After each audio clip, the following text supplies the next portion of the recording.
Hi guys, welcome to one of my videos where I use exposure therapy to help treat my phobia.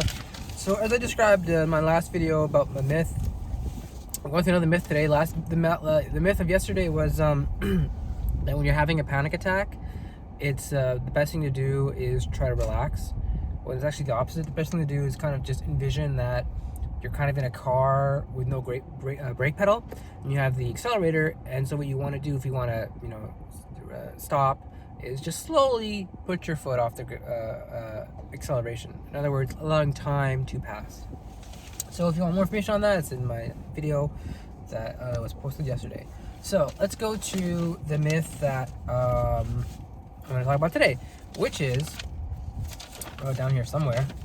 Oh yeah, anxiety disorders, okay, are caused by stress, so reducing or eliminating stress will make them better. That's not true. People say this a lot. They say, oh, I'm so stressed, and they're feeling anxious, right? Or you're just too stressed out, or oh, it's stressing me out, you're stressing me out. Stress is different than anxiety. Excuse me. Well, it's like this. Anxiety is kind of like diabetes, okay? It's stress related. It's not stress caused, right? It's stress specific. It's not stress caused. So, like it's like almost all emotional and physical disorders. If you're stressed, it's gonna be worse. Okay? As we all know though, because it's a psychological disorder, it's a complex combination of genetics, which some people refer to as one's inheritance, life experiences, and traits, which are also the enduring patterns of habits of the mind. So we have genetics, we have life experiences, and we just have traits that, enduring habits of the mind. These are also things that cause anxiety and influence anxiety much more than stress. And it's a complex interaction that people are still figuring out today how it works.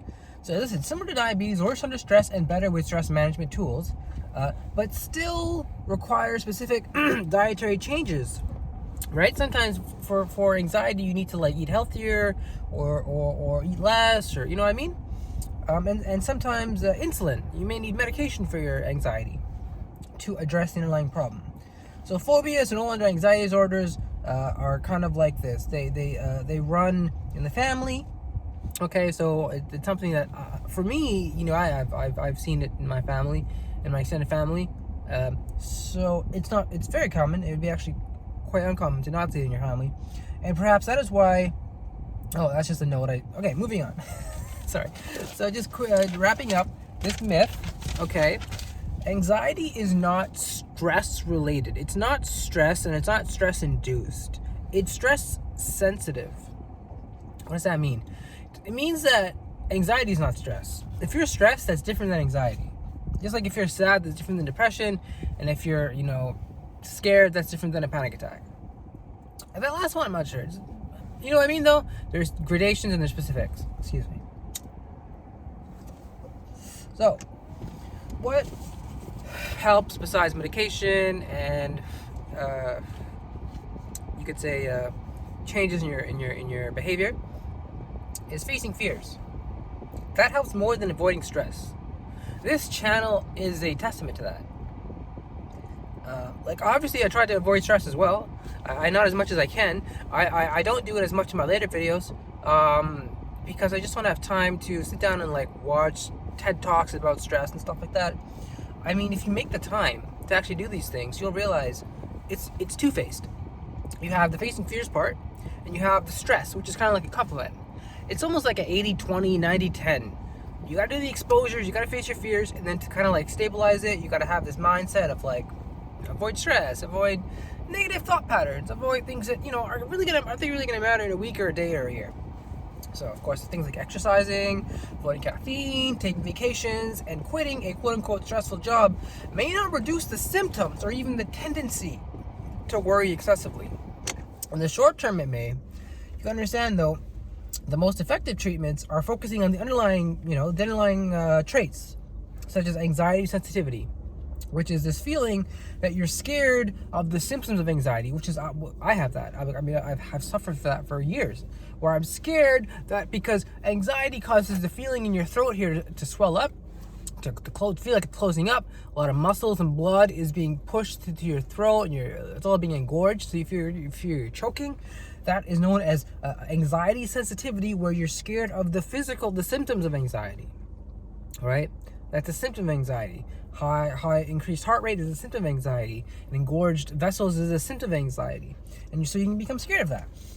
And also, you got to deal with your perfectionism, right? If most people that have anxiety disorders have a certain degree of perfectionism, and you need to learn that a sticky mind, and an anxious body type aren't the end of the world. I kind of feel like I have a little bit of this, a sticky mind where I get stuck in obsessive ruminating thoughts and not really motivated and just kind of like on autopilot sometimes. And also this idea that you have a anxious body type, perhaps, or I don't know. She didn't really go into like what an anxious body type is. I would posit as probably like overweight or underweight, something of that nature.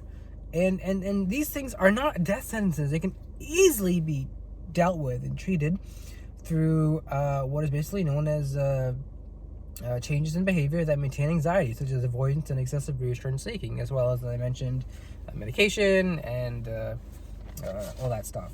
Avoiding stress is part of it, though. It's not the whole thing. So avoiding stress can actually be counterproductive.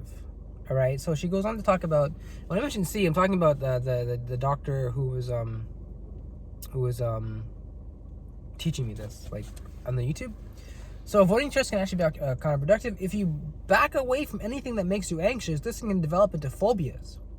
It reinforces your fears and worries. I'll give you a simple example. You guys, I think I'm just going in circles here, just to kind of nail the point on the head. For example, with my choking phobia, I would not eat, right? And that would make my anxiety go up, because I would tell myself, I'm avoiding my anxiety, only in the short term though, because in the long term, you're still going to realize you need to do this thing you want to do.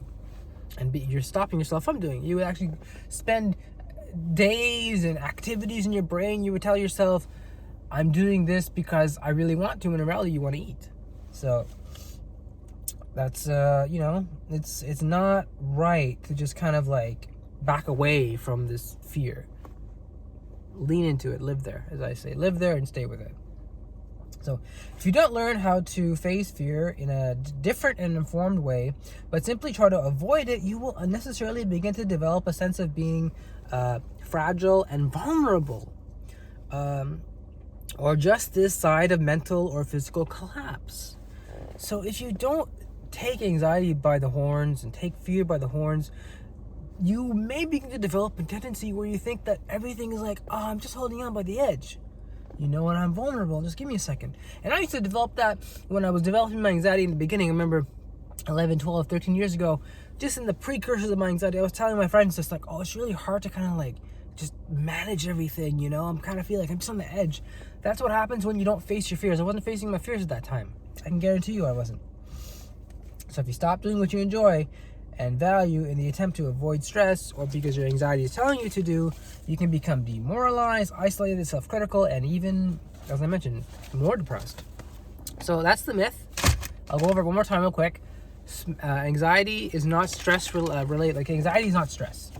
Okay, there's a relationship between the two, but don't say you're feeling stress when you're feeling anxiety, because there's a difference, as evidenced by all the evidence of most of the people who are therapists. So just to quickly go over it again, anxiety disorders, this is OCD, generalized anxiety disorder, social anxiety, phobias, are caused by stress. So reducing or eliminating stress will make you better. No, they are caused by a complex combination of genetics, life experiences, and enduring traits, also known as habits of the mind, and they are stress sensitive, not stress caused. Remember, guys, new video tomorrow, and stay with it.